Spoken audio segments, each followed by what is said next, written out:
Happy birthday, sir! Miss ka na namin. Di ka naka-attend ng graduation namin last year. Oo, sorry talaga ha. Di ba kasi Oo, sayang talaga, sir. Sorry, hindi ko na-start ng ayos. ay, pala. Si Juan, natin din ako kanina. Ay, naka! Sino naman Kwan yan, sir? Hindi kapag di mo alam. Sorry, sir, pero mukhang masaya na si Kwan. Mabuti nga, naalala ka pa eh. Kanina, nakita ko po kasama yung bagong BF. Sir? Hello, sir? Ay, sorry po. Di ko pala yata dapat na mention sa inyo yun. No, it's okay. Ayos na ako. Sure ka, sir, ha? Ayos ka lang? Sige, chat na lang kita later ha. Bye.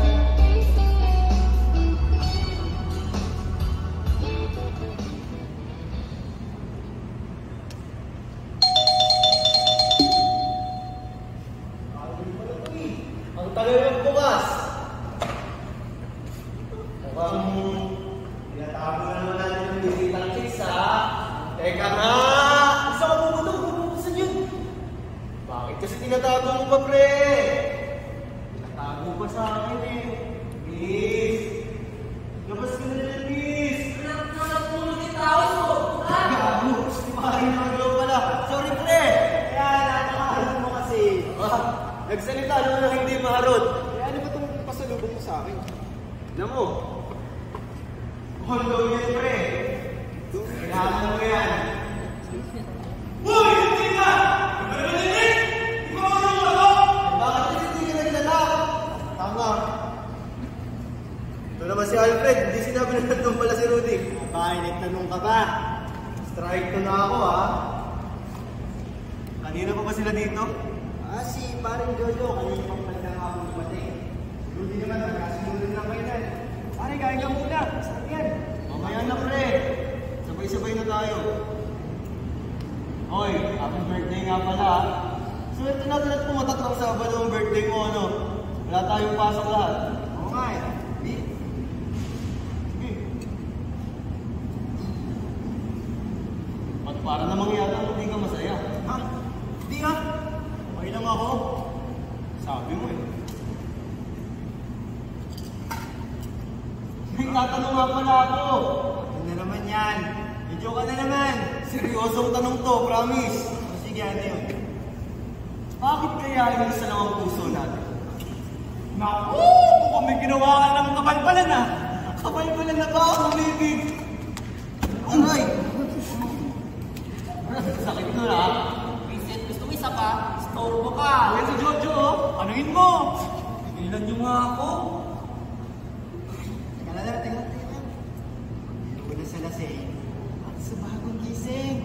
Huwag lang sa lasing na bagong gising! Wait, nga dyan. Sige. Ano naman bang milagong ginawa mo? Ako? Wala! Nag-open na ako ng topic na pwede natin pag-usapan. Sige, tatanungin kita. Bakit isa lang ang puso natin? Bakit nga ba? Para isa lamang ating ibigin. The Lord wants us to be faithful to our partners. Amen! Pwede ba? Nanahimik si Lord. Huwag na natin siya idamay dito. Bakit, Nick? Mabigat ba sa konsensya na may isama ang Panginoong Diyos sa usapan? Teka muna, istorbohin ko muna ang tahan. Sino may gusto ng rice? Mas muna sa rice bro, medyo busog pa kasi. Okay, rice coming up.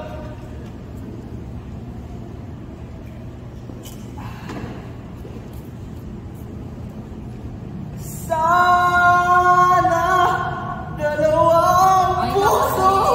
sino naman ba naloko mo ka? Naloko? Ako nga yung niloko nila eh. Sabi ko na nga ba? Yung sa forma mo yan ay nakabigwit ka na naman.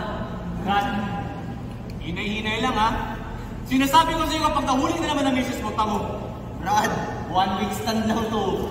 1 week stand ko nagsasabi mo dyan? Aler! 1 week stand, hindi? Isang linggong pag-ibig.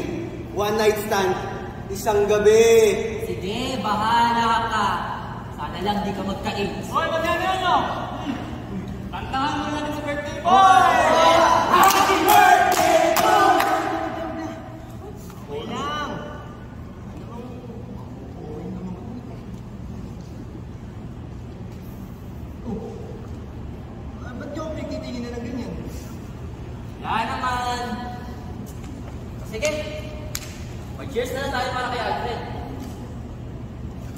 come on! Cheers!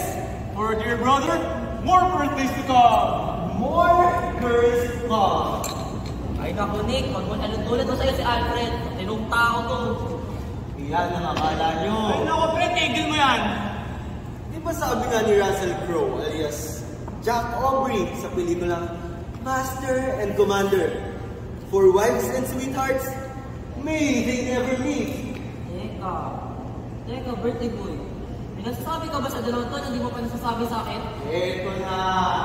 Eto na! Eto na! Wow! Shut up, Nick! Okay. Sorry hindi ko pa kasi na-share sa'yo. Alam ko namang straight yung tao, pero parang kasi ako nahiyang sabihin sa'yo eh. I had an extramarital affair with a very young woman. Had! So it means, wala na. Just broke up. And it really breaks my heart. Pero, I want her back. And we will try to work on it. Gago? Gago ka, Brad? Sinisira mo magkakilala ko sa'yo? Ito naman, tawag ka, Alfred! Tsaka di ba sabi nga ni Alexander Pope, to err is human. That's the problem! Ginagawa natin justification ng pagiging tao lang natin tuwing nakakagawa tayo ng kasalanan. Brad, parang nagbabalak na magpa-convert sa Islam. Tara kaya. That's not funny, Nick! Katoliko ko pero hindi akong ginapambiro yung mga paniniwala nila. Teka lang, relax ka lang, Rudy. Nagbibiro lang naman ako eh. Sorry na. Sorry. I really don't know what happened to me. You really don't know. Did you expect me to believe in you? Oo naman eh. Namit ko that young lady sa gym kung saan ako nag-workout sa Pilipinas noon. Young lady ka? Ba't ayaw mo sabihin pangalan? Brad, yung material naman kung nasabihin niyo ako hindi. Ganito kasi yun. Sumabay siya sa abs routine ko that time. Eh, matapos yung isang exercise na ginawa namin eh. Sumakatayo. Pero siyempre bilang lalaki eh. Ano lang sa bigla kang pagpano niya eh. Makakapagpilata ko sa kanyang bisik. Ewan ko ba? Parang siya sa pelikula. Wow ka. Totoo yun na. Hininan kami. Noon lamang ako nakakita ng gano'n kalambot mo. Sabi ko, sorry miss. Hindi lang siya at sinabi. You feel sorry? Or happy? Basta naman, horny. I'm sure! Happy and horny at the same time si pare. Mimi ako sa sinabi niya. Eh, natapos yung pag-gym ko after 1 hour sa labas ng gate. Punta ako. Nabangan ako. Eh, nabanggit daw ng isang gym instructor na sa isang state view daw ako nagtatrabaho. Paano pag-transfer? Nag-transfer ba? At nag-enroll pa mismo sa isang subject ko. Putya, perfect. Kaya idol kita eh. Manaka na naman, magtigil ka nga. Then, what happened? Added me as friends sa So, did you accept it? Oo naman. Eh, madalas naman kapag pinagpapa-friend eh, natanggap ko. Tinanggap mo dahil interesado ka sa kanya. Dahil kung hindi, i-disregard mo lang. Oo na. Aminin ko na. Attracted ako sa kanya. She's really pretty, she's so hot. Ano? Masaya na kayo? Wala, okay na. Hoy, Alfred, magalit ka na yata. Nakakainis kasi. Inuusgahan niya na agad ako nang hindi niya pa nalalaman yung buong kwento. Ano sa palagay niyo? Masaya ako na may nangyari sa akin ganito kayo. Nagpapatawa ka, pre. Huwag mo sabihin sa akin malungkot ka na nakatingin ka ng isang bagong patay na sariwang sariwa. Bakit, Brad? Do you know how I feel now? Do you know what I had to endure? Teka! Alfred, konting lamig ha? Nasigaw ka na eh.